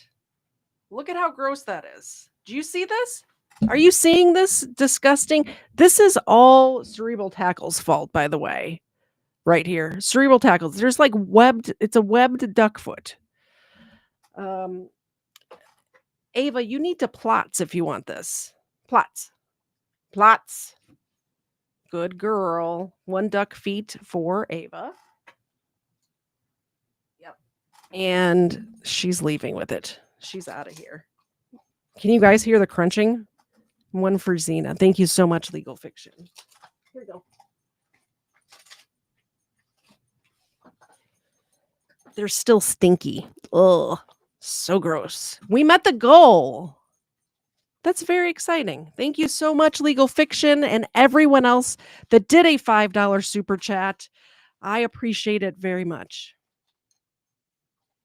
Look at this one over here. Hoarding it. Oh, I dropped my blanket. And I rolled over my blanket with my chair. Holy cow. Oh my gosh, I'm a mess. Okay. There we go. Duck feet for all. There she is. Do a close-up zoom in of the duck foot consumption. Thank you so much for helping me meet my goal tonight. Xena appreciates it. Ava definitely appreciates it. I appreciate it. And every little bit helps. I might need to have to buy a new microphone very soon because it keeps turning down on its own, which is crazy. One more story for tonight. This one is sent to me by my very good friend, Aimless Gamer, aka Dan, who is the actual IRL friend of mine. All right, this one requires me to read, and we all know how poorly I read, right? Woman attacked driver that killed chicken that was crossing the road, per police. Why did the chicken cross the road? To get run over by somebody, I guess. Also, by the way, if there's an animal in the road, a chicken or a whatever, if it's small enough to not hurt you, you're not supposed to slam on your brakes and cause an accident behind you. If there's a chicken crossing the road and my slamming on my brakes will cause a truck to rear end me, I am hitting the chicken. That's just the way it is. Key West, Florida. A woman stopped at an intersection to allow a chicken to cross the road, allegedly attacked another driver with bear mace for speeding by her and killing the bird. According to an arrest report obtained by Law and Crime, 38-year-old Cynthia Sosa stopped at an intersection on July 9th to let a chicken cross the road when another driver began honking at her and later passed her and ran over the chicken. Too bad we don't have chicken feet here. We only have duck feet. Sosa reportedly pursued the driver out of frustration about the chicken's death. Upon catching up to the stopped driver, Sosa allegedly blocked the road in front of the victim's car, got out of her car, and attempted to open their door. They began fighting over the door, the report allegedly said. Cynthia wanted to teach her a lesson, so she pulled out her bear mace and sprayed it into the vehicle, spraying the victim directly in the face while she was seated inside. Sosa reportedly fled the scene, but was eventually pulled over by police and taken into custody. She was charged with 2 counts of aggravated battery and 1 count of burglary with assault and battery. Can I also say, if this woman blocked the other driver in, preventing her from leaving, she's very lucky she's not getting a kidnapping charge as well. She's only getting the assault and battery charges. Chickens, am I right? And of course it happened in Florida, which is lovely. So that's it. That's the show. That's what it did. I have anything else pulled up? Let's see. Nope. Did that story. That's it. That's the show today, guys. How did you enjoy it? I enjoyed it. I have fun hanging out with you guys every time I'm hanging out with you guys. So I appreciate you being here. Don't forget, Frank has a stream coming up at 10 o'clock. Frank's stream, I saw somebody asking. Frank's channel is about current events and politics-based current events. Personally, I don't really care that much about politics, but Frank is so entertaining that I do he's got a very good you know how you guys are like the best chat in the world, like the interaction and the joy and love that happens. His chat is the same way. There's a lot of joy and love in his chat. So if you guys want a place to go hang out with some really good people, do that. He also has a second channel called Uniquely Us, which he and his wife do together, and he does a Bible study on that channel every day at I think 10:30 now it is. Frank, if you're still here, could you put your I prefer the Uniquely Us channel more than the politics channel personally, because we do the Bible study over politicians and crime. So he's talking about politicians who commit crimes over there on his channel. So yeah, check that out if you want to learn about criminal politicians. Aren't they all criminals? This whole hiding the Epstein list thing makes me think that every last one of them are criminals, no matter what letter is next to their name, right? They're all criminals. Allegedly, in my opinion. Okay. Allegedly. But yeah, check out Frank's second channel, Uniquely Us, if you want to join the Bible study that happens on weekdays. I enjoy it, and there's always prayers needed for somebody in your life, right? And we can pray for them over there. That's it. That's the stream. I will be back here Wednesday night at 8 p.m. with Kfar talking about dumb criminals. We also have a special guest coming on for just a small portion of the show. My friend Steven will be joining us for a small section of that show. He's the organizer of Patriot Jam, which is where Kfar and I are going next weekend. So he's going to come on and talk a little bit about that, tell you what's up. What's going on with Patriot Jam. This is a yearly music festival. This is the second annual Patriot Jam, and we had so much fun last year that we're doing it again this year, and we'll probably do it again the year after that. So I look forward to seeing all of you Wednesday night at 8 p.m. Eastern. Until then, I hope you have a wonderful week, a wonderful rest of your weekend, and please hit the like button on your way out. If you liked it, don't do anything. I'm not going to force you to do anything. If you're here and you're not subscribed, pretty please subscribe. I'm trying to up those numbers. I would love it if we could see you back here. Hit the bell notification if you're interested in seeing Kafar get tased, because he did say that for a price, which he will set because I'm not the one getting tased, but we are going to go live sometime next weekend while we're together. And he said I am allowed to tase him. So hit the bell notification because I don't know when that's going to be. There's no set schedule just because we're on vacation. I'm not sure what's going on. Anyway, have a great night. See you guys next time. Bye, guys. You gotta look for it, cause the salt is back. Swear to God, I'm at the cul-de-sac. Yep, used to rub the lamps in my sultan's hat. And now it's all back to this cul-de-sac. Don't know what's ahead, but you can't look back. I'm playing the wrong outro. I'm going to get this right one of these days. Here's the correct outro. All right, let's try this again. Bye, guys. See you Wednesday.